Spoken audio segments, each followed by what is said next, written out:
आप यहाँ से संकल्प लेकर के जाएं। मीटिंगें होती हैं, सभा होती हैं, लोग आते हैं, चले जाते हैं, मिलते हैं, लेकिन यदि आप संकल्प लेकर के चले गए तो मेरा यहाँ आना सार्थक होगा।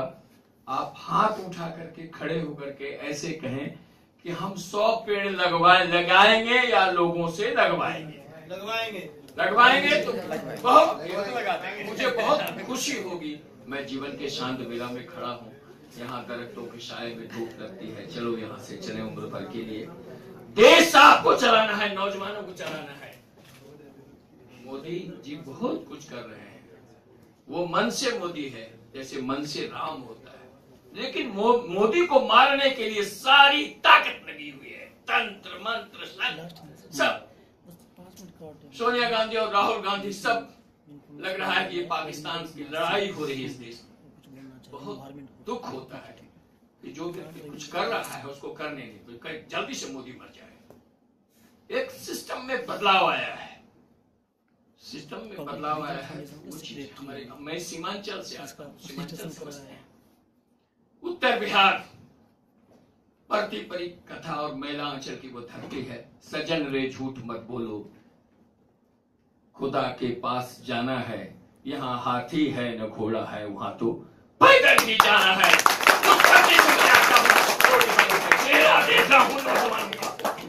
उसी धरती के आप पुत्र हैं। मेरे गांव में कहा जाता है कि बेटा धोखा दे देगा, बेटा धोखा दे देगा, लेकिन पेड़ धोखा नहीं देगा। तो आप लोगों ने जो संकल्प आज लिया है, मुझे विश्वास है अपने गांव में, शहर में, रिश्तेदारों के यहाँ जन्मदिन में हजारों रुपये लोग खर्च करते हैं और दिखावटी के लिए। मैं द्वारका में रहता हूं, मेरा बेटा भी दिखावटी, बड़ी गाड़ियों, बहुत मोबाइल में चलता है, लेकिन मैं वहां से पैदल आ जाता हूं। 70 वर्ष मेरी आयु है और 500 शुगर हो गया था, आंख की रोशनी चली गई थी। साईं राम जी मेरे पार्टनर हैं और वहां से पैदल चला जाता हूं राष्ट्रपति भवन और प्रधानमंत्री निवास। सिस्टम से लड़ता हूं। मैंने अभी केजरीवाल पे मुकदमा किया है, 10 तारीख। कितना बड़ा धोखेबाज आदमी, कितना बड़ा छठमुख आदमी इस देश में पैदा नहीं हुआ। मैं न्यायालय का सम्मान करता हूं। मैं अकेला व्यक्ति हूं जो सिस्टम से इस तरह लड़ता हूं।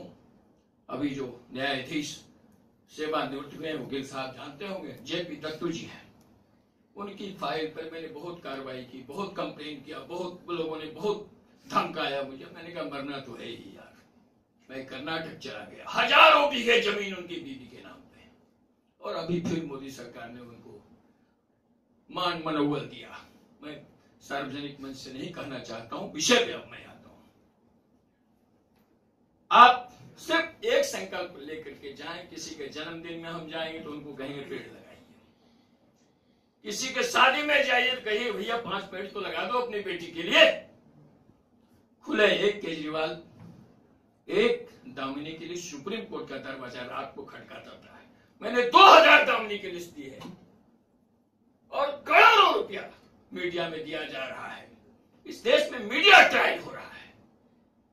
रियाज भाई बुद्धिजीवी हैं, मेरे दोस्त हैं, करना चाहते हैं कुछ। मैं तो जीवन की शांत बेला में खड़ा। देश को आपको बचाना है, नौजवानों को बचाना है।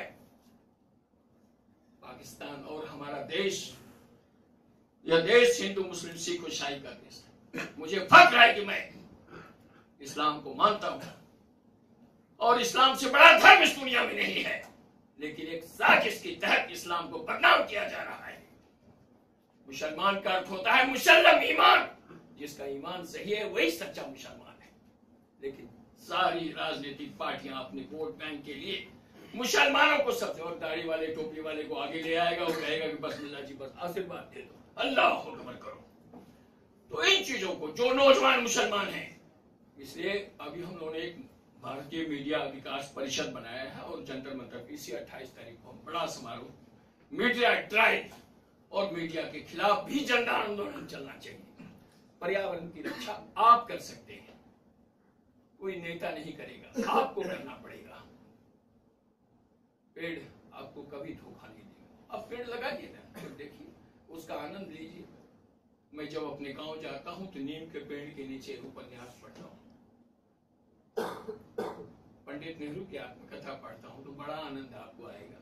और पोखर के किनारे खाट लगा कर गाना, समय नहीं मिलता है गांव जाने का, यही मैं फंसा रहता हूँ और चलता रहता हूँ। मैं आपको एक पंक्ति सुनाता हूँ कि भीड़ में भी रहता हूँ वीरान के सहारे, जैसे कोई मंदिर किसी गांव के किनारे। आपके गांव में मंदिर है, आप मंदिर में जाइए, माता जी के पास जाइए, हनुमान जी के पास जाइए, जाइए ना। वृंदावन कितना करीब है, लेकिन वृंदावन को लाने के लिए वृंदावन में ट्रांसपोर्टेशन नहीं है, रेल नहीं है, क्योंकि वहां के नेता यदि रेल को दे दिया तो उसको वोट नहीं मिलेगा। अभी अधिक मास समझते हैं आप लोग? अधिक मास होता है, खराब मास होता है। मोदी का बड़ा खराब समय था उस समय। मेरी भी राशि वृश्चिक राशि है और नरेंद्र मोदी की भी राशि वृश्चिक। वो राजा है, मैं फकीर हूं, फर्क इतना ही है। बोलने की कला है, वो बाजीगर है, मैं उससे बड़ा बाजीगर हूं। समय नहीं मिलता है, समस्याएं नहीं मिलती हैं, बहुत सारी समस्याएं हैं, राजनीतिक बातें हैं। तो आप लोग नौजवान, आप घबराइए नहीं मोदी से। मोदी को थोड़ा समय और आशीर्वाद दीजिए और ईश्वर से कामना कीजिए कि आदमी जिंदा रहे। सोनिया गांधी को मैं बहुत करीब से जानता हूं, ऐसे मैंने आशीर्वाद दिया था।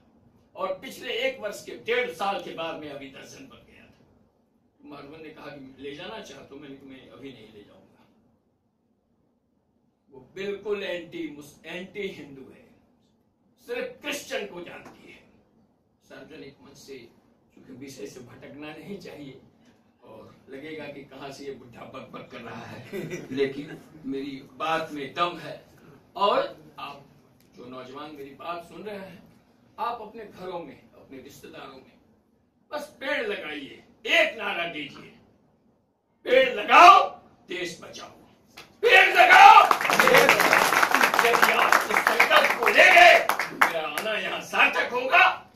और कृष्ण की अंतिम पंक्ति से मैं कहूंगा कि यदि आप घबराए ना, रोना नहीं, रोगे तो ईश्वर के आगे रो ना। यथो कृष्ण तथो विजय, जहां कृष्ण है वही विजय है, जहां हनुमान जी हैं वही विजय है। आप घबराए नहीं जीवन से कि नौकरी नहीं मिला, आप मेरे पास है, ये खुला निमंत्रण है। मेरे पास अजीब अजीब काम रहता है, सुबह से मेरे फोन की घंटियां बजती रहती है, मेरे बेटे बहुत परेशान रहते हैं, पता नहीं कौन सा आदमी है, क्या पागल है, किसी को कैंसर हो जाता है। बिहार का आदमी मुझे मिला, मैं सुशील कुमार सिंह सांसद के यहाँ गया, मैंने कहा लिख तो 2 चिट्ठी, इसमें क्या जाता है। पीएम हाउस में गया खिड़की में, तो मैंने कहा शर्मा जी आप जैसे लोग भी इस देश में हैं। तो बहुत लोग कहते हैं आप मोदी को क्यों लिखते हैं, पागल है क्या? मैंने कहा पागल बनना भी अच्छा लगता है, क्योंकि मोहब्बत करना भी बड़ा अजीब है। प्रेम कीजिए, मोहब्बत कीजिए, लोगों को जोड़िए। देश में समाप्त हो गया है सामाजिकता, समाज खत्म होने जा रहा है। उस समाज को यदि बचाना है तो आप बचा सकते हैं, नौजवान समाज को बता सकता है। नेताओं के चक्कर काटना बंद कीजिए, अपना काम कीजिए, बहुत काम है। बहुत सारे एनजीओज हैं, मोदी ने सब कुछ रेट पे दे दिया, उसको देखिए, समझिए, कीजिए। पहले वाली बात नहीं थी, पहले मंत्रालय में जाते थे तो कहते 50% इधर दे दो। 5 लाख लोग थे बिहार के जो सिर्फ झूठ फूस बोल करके हिसाब किताब कर लेते थे, वो सब लोग बिहार चले गए। इसलिए दोस्तों, आप जिस धरती से आते हैं उसका सम्मान कीजिए, आप रक्षा कीजिए, लोगों को बेईमानी मत कीजिए, किसी गरीब के बगल में खड़े हो जाइए, आपको बहुत आनंद मिलेगा और भगवान की अपार शक्ति मिलेगी। आप सब लोगों को मेरा आशीर्वाद है, बहुत आगे बढ़िए। और आप लोगों ने मुझे मंच दिया, यदि मैं बकबक किया हूं तो मुझे क्षमा कीजिएगा।